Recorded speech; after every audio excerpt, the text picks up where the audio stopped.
the tough cuts are necessary to rescue the state from bankruptcy and balance the budget without new taxes. If the legislature fails to pass a budget on time, the government will not have the funds to operate. Despite the Capitol camp in, the budget is expected to be enacted possibly before the Friday deadline. If it does, it'd be the first on-time budget since 2006. As the clock ticks, these protesters press on, asking lawmakers to reconsider.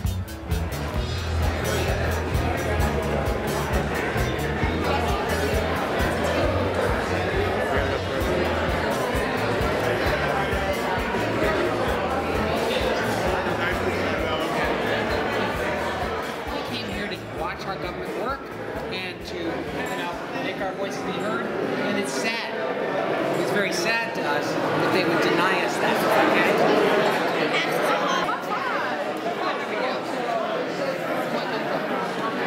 And we are here as part of the Capitol camp-in. My name is Billy Easton. I'm the Executive Director of the Alliance for Quality Education, and we are here today because Governor Cuomo's budget is too heartless and painful for our school children. It has the wrong priorities. It's out of touch with the people of New York. That's right. This budget makes $1.2 billion in cuts to our schools even after the restorations. And it makes $4.6 billion in tax cuts for the wealthiest New Yorkers. Only tax cuts for the wealthiest New Yorkers. Nobody else gets a tax cut. Everybody else gets cuts for their school children and cuts for their for public education, cuts for programs for poor people, and cuts for housing. So that's what everyone else gets. It's out of touch with the people of New York. Governor Cuomo, I learned that you are actually taking money from our schools so that millionaires can have more money. Is that why my art, music, enrichment, and math classes are all at risk of being cut? And why my favorite teacher will almost certainly lose her job? Why in the world would you do that? How can we, kids, grow up to help make New York excellent if we are not given the chance to excel? Just because I live in a small town doesn't mean I have small dreams. Please, tell me you are doing everything you can to see that my school, Galway Central School, and every other school in the state can continue to be the great places that they are, and that I have a fair shot to fulfill my big dream. Thank you. For coming here to the Capitol and to make sure that your voices are being heard. I am one of the people who is voting against this budget.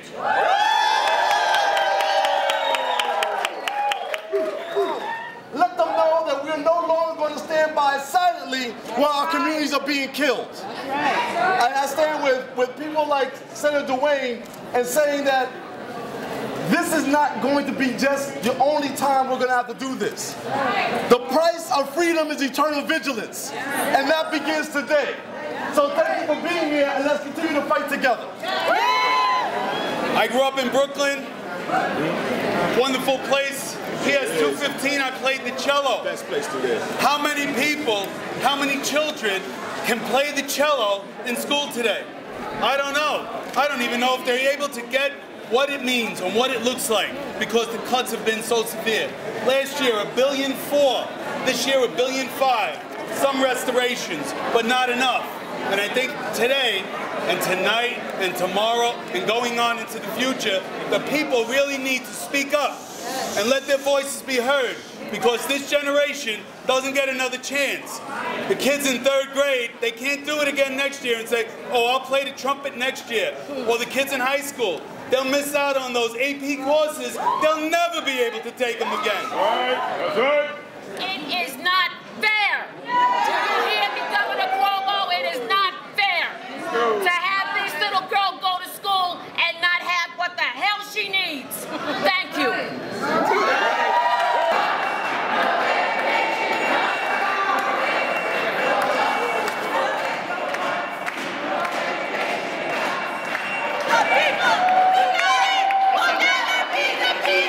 The people united will never be.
home on the Capitol floor.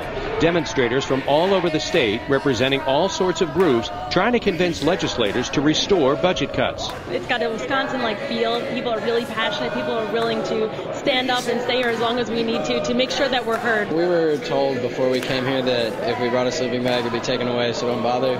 So I just brought my contact stuff, honestly, so that's all I have. You'll just sleep on the floor if needed? Just sleep on the floor, yeah. She has all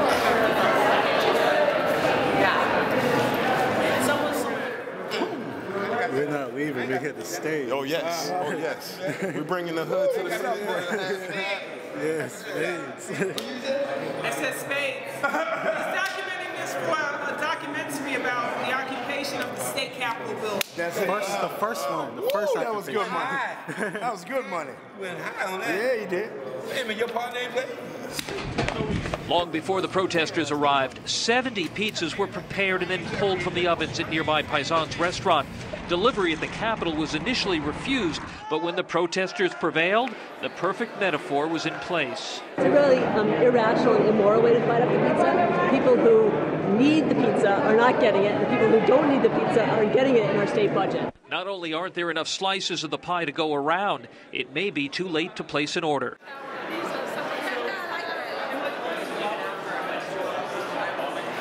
People understand how bad these cuts are. I think people will respond and say, hold it, we want you to go back and get it right. This is our state. This is our state capital. That's why we're here. Even after a budget agreement is reached, protesters continue to reach out to lawmakers. Tonight, the state capitol is overflowing with demonstrators intent on making sure the governor and the legislature hear their cries.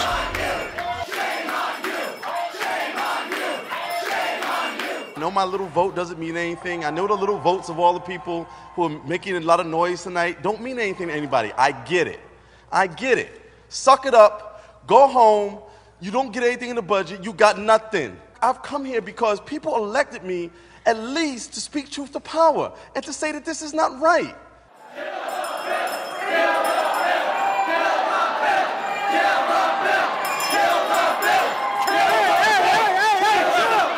We've got two breaking stories down here at the Capitol. First of all, we've been able to piece apart some of the school district funding numbers for you. It looks like pretty much every school district in the Capital Region is taking a pretty sizable hit when it comes to state funding. The other breaking news, just a few minutes ago, we learned that there has been one protester arrested. All day long, the interaction between police and protesters has been pretty courteous, pretty professional and polite until a few minutes ago. A state police captain tells me that a protester who was banging a cymbal threw it down. Police didn't like what he was doing, basically brought him in. No other arrests to report yet, but some protesters are determined to stay here through the night.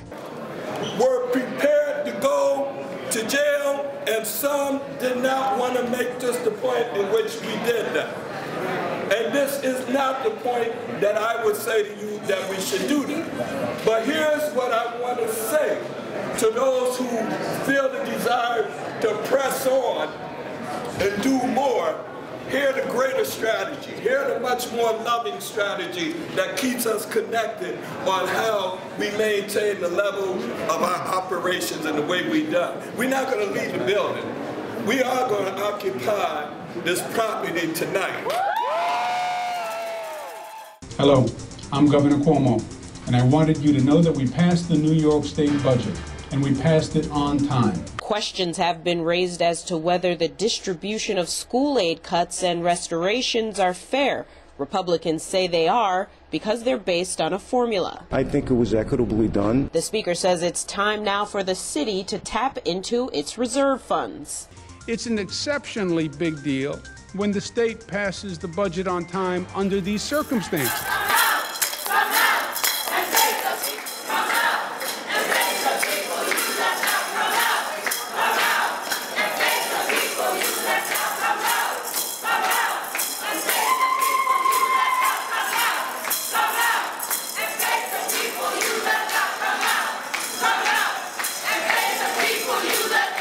I'm here talking about my education.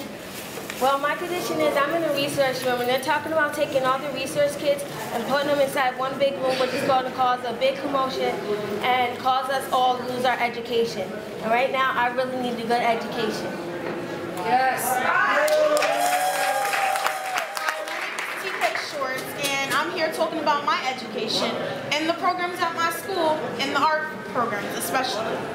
In my school, a lot of our art programs are being cut because of cutbacks, and I'm not with it because if kids don't have art, how is there another way for them to express themselves?